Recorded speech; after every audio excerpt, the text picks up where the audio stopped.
Vamos a hablar entonces en este primer segmento con el profesor Hildebrando Arévalo Osorio, habitual colaborador de Periodismo Libre, especialmente en asuntos de historia, en asuntos internacionales. El profesor Hildebrando Arévalo es egresado de la Universidad de los Pueblos de Moscú, magíster en historia de la Universidad del Valle, profesor de varias instituciones de educación superior, actualmente profesor de la Escuela Superior de Administración Pública, ESAP, y como decimos, habitual analista internacional de Periodismo Libre. Profesor Hildebrando Arévalo, bienvenido nuevamente a Periodismo Libre.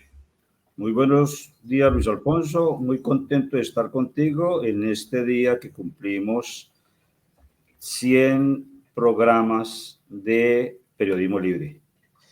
Imagínese usted, 100 emisiones, y usted ha sido uno de los colaboradores más habituales en nuestro programa, y por eso también estará en ese espacio que abriremos a partir de las 11 del día para hablar sobre un asunto que es el de las 100 emisiones de Periodismo Libre en vivo y cómo multiplicar la comunicación alternativa en Colombia. Pero en este primer segmento vamos a hablar de lo que ha ocurrido en Estados Unidos. Vamos a poner ahí cómo quedó el mapa. Claro que antes de que se conociera la votación en Nevada, que también la ganó el señor Donald Trump, realmente, profesor Hildebrando Arévalo, pues el triunfo de Donald Trump, muchos sectores y analistas lo esperaban, pero no de la manera tan contundente como ha ocurrido, porque barrió con los delegados al colegio electoral, que es el sistema que ellos tienen allá, obtuvo 301 delegados. Kamala Harris apenas obtiene 226 y además de ello gana la Cámara y gana el Senado, la Cámara que estaba liderada por el Partido Demócrata. ¿Qué le espera al mundo, profesor Arévalo, con esta victoria de un personaje que es xenófobo, que es prosionista, que es de extrema derecha? ¿Qué le espera al mundo sumido en las guerras de Ucrania, en el infame genocidio del Estado terrorista de Israel contra el pueblo palestino? ¿Qué puede esperar el mundo de este personaje que tiene posiciones radicales de extrema derecha? Por ejemplo, también en relación con los migrantes, ha anunciado cárcel, ha anunciado hasta impulsar ejecuciones de los migrantes, no quiere los gobiernos progresistas. ¿Qué puede esperar el mundo? ¿Qué puede esperar Latinoamérica? Venezuela, Colombia, profesor.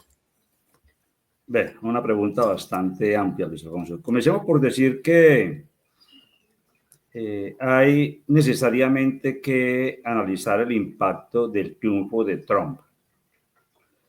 Ya lo están llamando en Estados Unidos el cuádruple mandato en estas elecciones. Estas elecciones son diferentes a las elecciones de las últimas 3 décadas o más. Trump en esta elección ganó la Cámara de Representantes, ganó la presidencia de la República, ganó el Senado y ganó el voto popular de los Estados Unidos. Más de 71 millones. Eso le da la mayor legitimidad en las últimas décadas a un presidente de los Estados Unidos. Es incuestionable el triunfo. Y además, con aspectos muy interesantes, tú has caracterizado la personalidad de Donald Trump al hacer la introducción a la pregunta.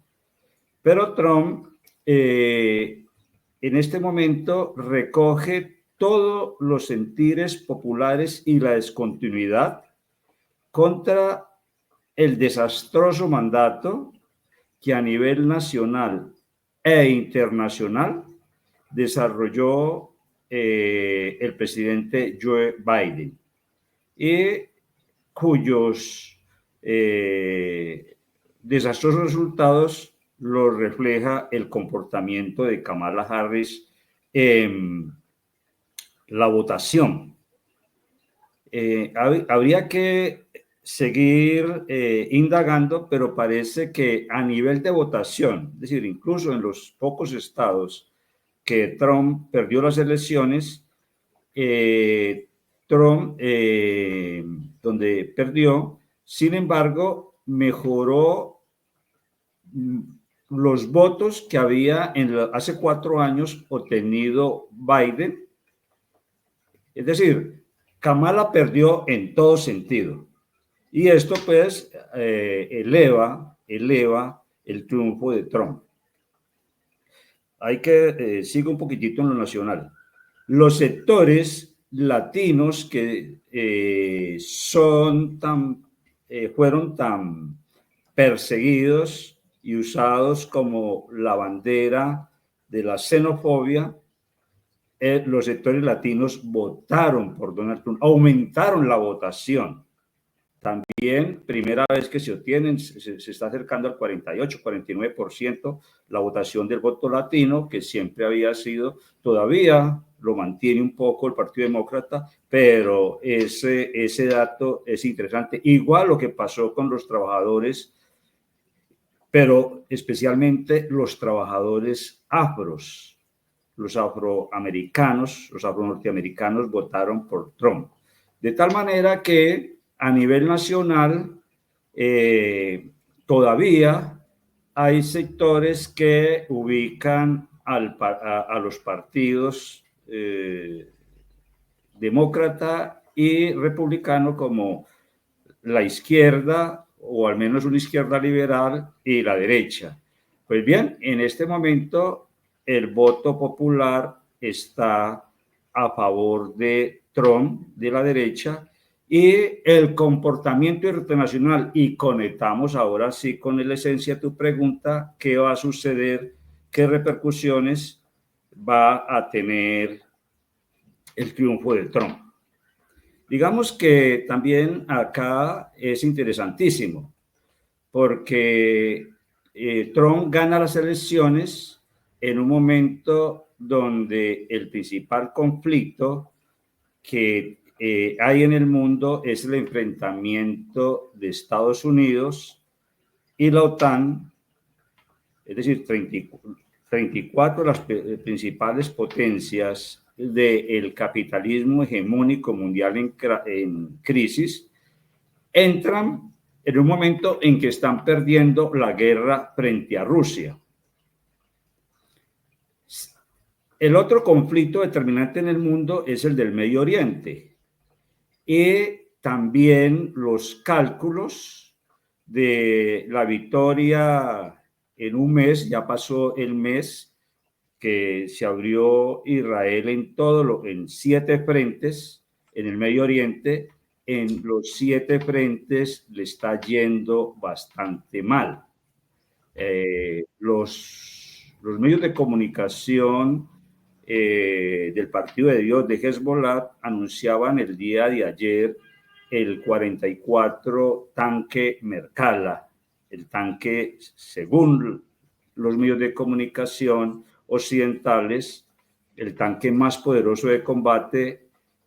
Esas guerrillas Hamas, que esta semana logró destruir los tanques, y Hezbollah, que ha venido destruyéndolos, 44. Es decir, es una derrota a lo largo de todo el frente en el sur del Líbano, y no han podido derrotar la resistencia en la franja de Gaza. Continúa. Entonces Trump se encuentra ante este problema. En la campaña electoral, él había anunciado de manera muy personalista que él acababa la guerra de Ucrania en un día. Es decir, una vez que él sea presidente, que tenga el poder presidencialista en manos, él usará el poder para acabar la guerra en un día. Entonces, ¿qué podemos esperar? Eso con relación a Ucrania, pero Trump tiene unas relaciones muy fuertes. Uno de sus yernos, el esposo de su hija, es un sionista, es una persona que tiene intereses en Israel. Y además Trump en el pasado mandato fue declarado y fervoroso seguidor de Israel. Colaboró con Israel, reconoció la capital, la trasladó de Tel Aviv, la trasladó a Jerusalén. Y esto obviamente nos dice que va a haber en los dos frentes mundiales, va a haber un comportamiento diferenciado. El proceso que nos ha acercado más en este momento a la Tercera Guerra Mundial, e incluso ya hay teóricos que dicen que estamos en la Tercera Guerra Mundial, es la derrota que está sufriendo Estados Unidos y la OTAN en Ucrania. Es posible que los sectores que respaldaron a Trump, que no son los sectores globalistas, al menos el respaldo electoral financiero, porque a Trump lo respaldó fundamentalmente el capitalismo norteamericano nacional. El capitalismo globalista estuvo todo con Kamala Harris, incluyendo su multimedia, la industria del entretenimiento. Mientras tanto que fue marcado el respaldo, a pesar que obviamente fue minoritario norteamericano, lo hizo la industria del entretenimiento nacional, la industria del petróleo nacional, la industria de la energía, la gasística. Todos los sectores estuvieron con Trump y ellos les preocupa, sus intereses coinciden más con arreglar o mejorar su situación a nivel nacional y por lo tanto entran en contradicción con los partidarios de Wall Street, de Soros, que son globalistas. En el fondo, el conflicto de elecciones reflejó la contradicción de dos sectores que se parecen mucho en política internacional en Estados Unidos, se parecen mucho, pero que tienen estas pequeñas pero muy importantes diferencias. Y allí, al menos con Ucrania, yo creo que es más fuerte el enigma lo que va a pasar. Teníamos que sacar la bola de cristal. Podemos ver que habrán negociaciones, al menos inicio de negociaciones, para solucionar el problema de la paz en Ucrania.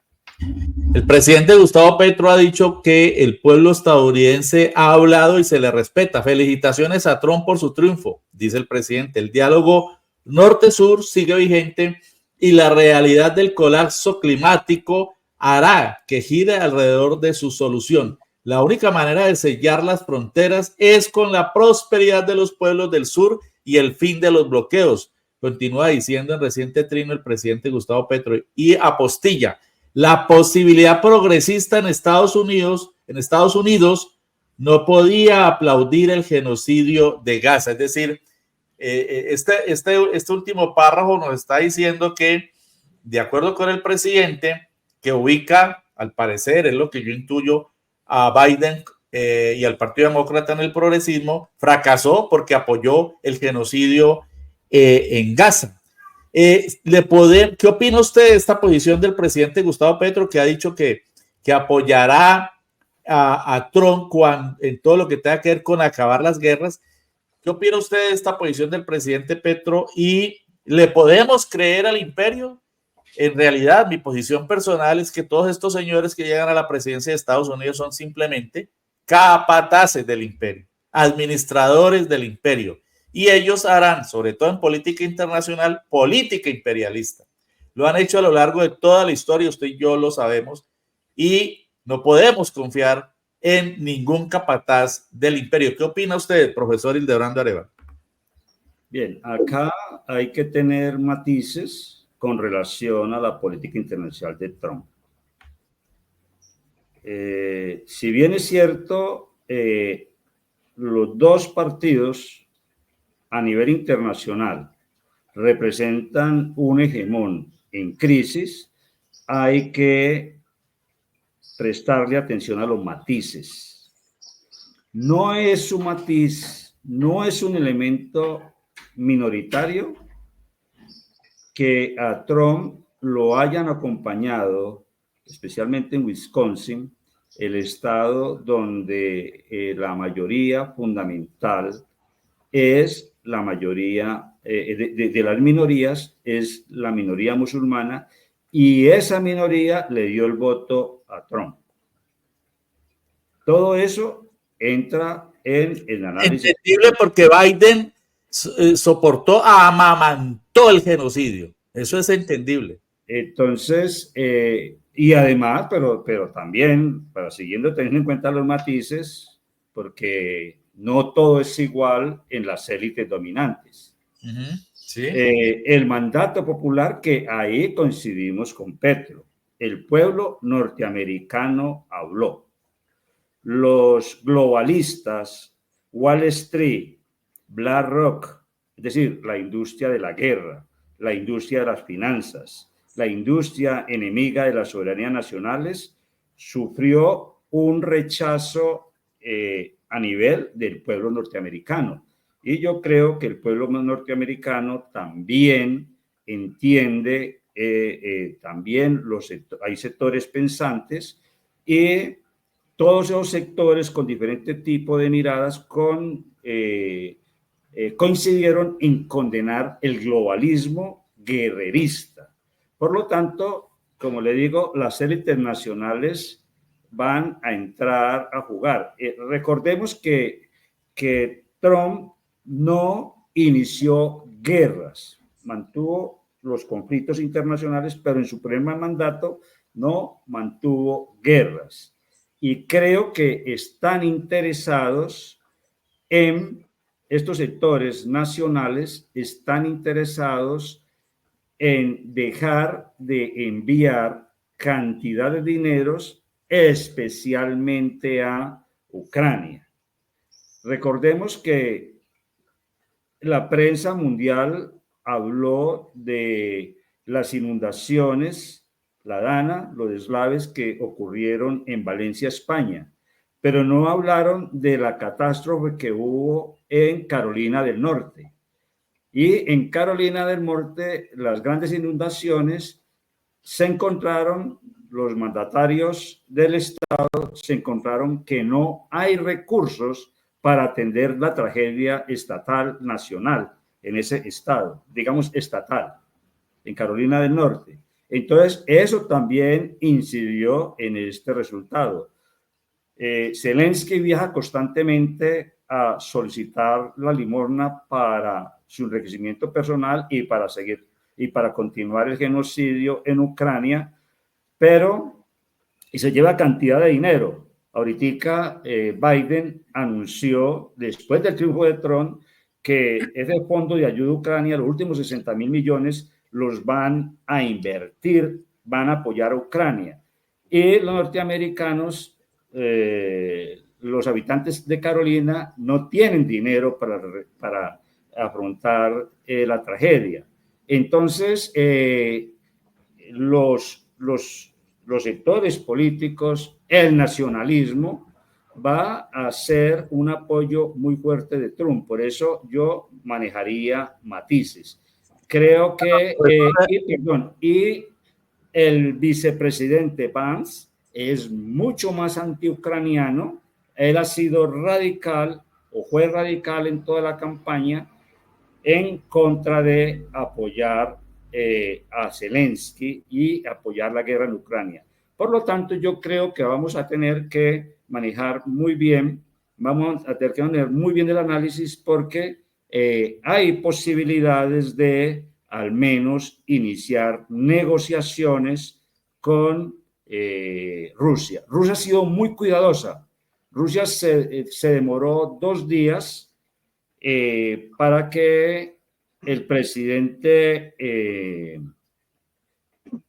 Putin felicitase en su estilo diplomático a Trump, y le dijo que estaba dispuesto a entablar negociaciones que conduzcan a la solución de los conflictos. Pero en materia económica, en materia de importaciones, en materia de finanzas nacionales, que usted aborda en su respuesta, muchos analistas sitúan al señor Trump como un ultraneoliberal, algo así como un Milei en argentino en Estados Unidos. Además de ello, en su primer mandato se caracterizó por desmonte de programas sociales, que de todas maneras, así sean pequeños y en el marco general del neoliberalismo que caracteriza la política económica de los Estados Unidos, pues promovieron en los gobiernos demócratas. Y para cerrar, ha sido una persona que ha acentuado el bloqueo criminal de Estados Unidos contra el pueblo cubano. ¿Cómo analiza usted estas aristas que también hay que tenerlas en cuenta, profesor? No, como decimos, Estados Unidos en la política internacional tiene definido muy bien sus horizontes, pero hay matices, hay matices. Si bien es cierto, Trump desmonta lo poco que queda en Estados Unidos del estado de bienestar. Sin embargo, es cierto que es proteccionista en aquellos sectores donde la economía norteamericana pierde competitividad con los socios. En este momento, el principal socio internacional de Estados Unidos, quien lo fuese a prever, es México. Y Trump ya se pronunció en aumentar los aranceles, castigar a México si el tratado de libre comercio, donde también entra Canadá, no se negocia. La presidenta Sheinbaum ha anunciado que van a haber negociaciones. El ministro de Economía, que fue el ministro de Exteriores de AMLO, Ebrard, también se ha manifestado que México está muy fuerte, que se necesitan y han hecho unas muy importantes, pero Trump es el representante de ese capitalismo norteamericano que está dispuesto a afectar los sectores, incluso los Estados Unidos no tiene amigos, los socios que están perdiendo en este intercambio. Y la población negra votó porque Trump, con su proteccionismo en el primer mandato y promete seguirlo ahora en este segundo mandato, preferenciaría el trabajo y la recuperación de sectores de la industria nacional. Pero no podemos esperar grandes cambios con relación a Venezuela, eso se va a agudizar con relación a Cuba, con relación a Bolivia, con relación al problema del Medio Oriente. Va a depender mucho de los análisis de las finanzas que se encuentran ahora, porque a pesar de que quien ha pagado fundamentalmente la ayuda a Ucrania ha sido el pueblo norteamericano, y el pueblo norteamericano, si bien es cierto, la inflación no se disparó en estos 4 años de la desastrosa gestión de Biden, se encareció el costo de la vida de una manera, creo que el 30% real, y los norteamericanos saben que lo que se hace es una triangulación del dinero para llevarlo a la guerra, pero quien se beneficia fundamentalmente es BlackRock, es decir, la industria militar industrial de los Estados Unidos. Por lo tanto, yo en este sentido sí me gustaría que estuviéramos haciendo este programa cuando se acerquen las elecciones nuevamente, porque eso va a definir mucho más nítidamente los pronunciamientos de Trump, los pronunciamientos del vicepresidente del Partido Republicano. Para terminar, en el primer mandato de Trump no tenía equipo y no tenía mucha experiencia, fue un outsider. En este momento, Trump tiene un equipo bastante fuerte de experiencia, tiene un sector del Partido Demócrata a Kennedy Jr. Entonces, allí vamos, creo que a ver un poco más de estadista y va a haber un poco más de un Trump entendiendo la problemática y moviéndose un poco diferente a la manera megalómana. Bueno, profesor, ya vamos llegando al final de esta entrevista. Va a entrar a sala Sandra Rodríguez, con quien haremos el segundo segmento, pero hay de todas maneras una percepción en torno de Donald Trump como un personaje que se caracteriza por posiciones de extrema derecha. Si bien el gobierno de Biden y Kamala Harris fue terrible, y lo más terrible es que salen con las manos anegadas de sangre. Vamos a ver si ponemos por ahí el trino que yo hice, en el que traté de resumir en las pocas palabras que nos permite X la caracterización del momento de las elecciones. Nosotros decimos: Biden y Harris salen de la presidencia con sus manos anegadas en sangre de niños, mujeres y ancianos de Gaza, asesinados por el régimen genocida israelí, que amamantan. Biden y Harris lo amamantaron y lo siguen amamantando. Trump llega ofreciendo acabar guerras, pero es otro prosionista. Eso es uno de los elementos más preocupantes. Ya lo decía, el traslado de la capital a Jerusalén y todo el apoyo que le ha dado a un criminal de guerra, a un genocida como es Benjamín Netanyahu. Eso está allí a la luz pública, la relación entre estos dos personajes. ¿Quién les crea los capataces del imperio? Bueno, ahí sigue cabalgando ese interrogante. Y a propósito, para terminar, profesor Hildorando Arévalo, a propósito de cabalgar, parece que Pegasus se trasladó y da un enorme brinco a Estados Unidos. Se ha revelado en las últimas horas que la embajada estaría detrás de la adquisición de Pegasus.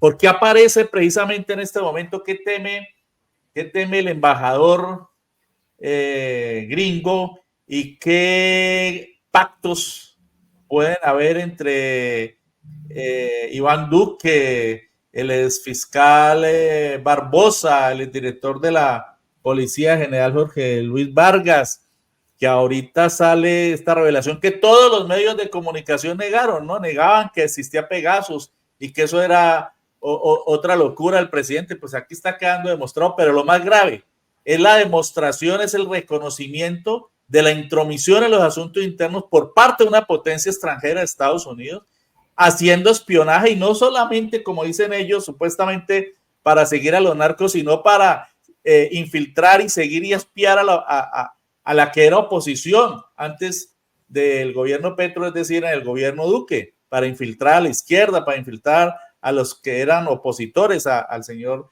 Iván Duque. Gravísimo lo que está ocurriendo y se produce precisamente en este momento de transición de gobiernos en Estados Unidos. Brevemente, ¿cómo interpretar este acontecimiento que también analizaremos más a fondo al final del programa? Bueno, brevemente, Luis Alfonso. Israel no, en su poderío, su información, su supuesta capacidad militar, su capacidad investigativa, su mejor servicio secreto del mundo, no es nada sin Israel. Es decir, realmente quien funciona cuando funciona Israel. No es nada sin Estados Unidos. Sin los Estados Unidos. Es decir, cuando Israel funciona es Estados Unidos. Y eso fue muy evidente en la presidencia de Duque, el expresidente colombiano. El presidente colombiano también siguió a pie juntillas los lineamientos internacionales de Estados Unidos con relación a Israel, a Jerusalén, a la ayuda a este expansionismo, ninguna condena al expansionismo israelí. Por lo tanto, hace muchos años Israel, acuérdese, en la preparación de los paramilitares, Y el problema con Pegasus se hizo a través de la embajada israelí, donde se manejaron además dineros sucios. Esto no se puede hacer necesariamente sin el acompañamiento de la política exterior de Estados Unidos. El hecho que en este momento yo no tengo elementos para hacer un juicio profundo en este momento, pero que haya surgido por parte de la embajada norteamericana, están diciendo que se van a cubrir los posibles hallazgos que descubramos o que se revelen más adelante, es para lavar la cara de lo que la embajada norteamericana haya hecho en la intromisión en los asuntos internos de Colombia. De una u otra manera, aquí el chivo expiatorio, de una u otra manera, va a ser Israel, que ya había reconocido algo muy delicado, que es los dineros sucios en esa transición. Y es que es clarísimo que están unidos en esta operación y cada vez se sienten más perdidos, y por eso cada vez salen más a flote todo lo purulento de este caso de Pegasus, en el que aparece ya involucrado el imperio, Estados Unidos, y seguramente la CIA, no solo la DEA, pero también en connivencia con el Estado, con el régimen de Israel. Y por acá permíteme para terminar, Luis Alfonso. Sí, esto que estamos viendo se va a seguir profundizando. Estamos en el momento de la profundización de la crisis del hegemón, y el hegemón necesariamente recurre a todo tipo de elementos con tal de no retirarse sin haber dado la guerra para mantenerse. Por lo tanto, a nivel internacional y seguramente a nivel nacional, veremos muchas más cosas que hasta el momento no han aparecido. Nos dice el profesor Luis Carlos Domínguez, jurista desde Bogotá: es claro que en relación con Palestina los dos candidatos competían solo por cuál de los dos era más partidario del genocidio. Tiene toda la razón el doctor Luis Carlos Domínguez desde Bogotá. Muchas gracias, profesor Hildebrando Arévalo Osorio, por ayudarnos a analizar lo que está ocurriendo con las elecciones en Estados Unidos, que ganó por más de 71 millones de votos el señor Donald Trump sobre 66 de la señora Kamala Harris, y con 301 delegados ante el colegio electoral, que es el que en realidad escoge el presidente de la República, ante 226 de Kamala Harris. Esperemos los desarrollos. En general, los gobiernos de América Latina han recibido de manera muy tranquila, muy sosegada, ¿no? Tratando de no enfrentar al hegemón, como usted lo dice. Lo mismo hizo la presidenta de México, Claudia Sheinbaum, quien tuvo una reunión esta semana de más de una hora telefónica con Donald Trump y se mostró muy conforme y muy esperanzadora de que haya buenas relaciones. Bueno, y eso se trata, como ha dicho el presidente Petro. Mientras se paren las guerras habrá apoyo, dijo el presidente, pero todo en pie de igualdad. Nuevamente, gracias, profesor, y lo esperamos a las 11 para el diálogo colectivo sobre estas 100 emisiones de Periodismo Libre. Muchas gracias a ti, Luis Alfonso.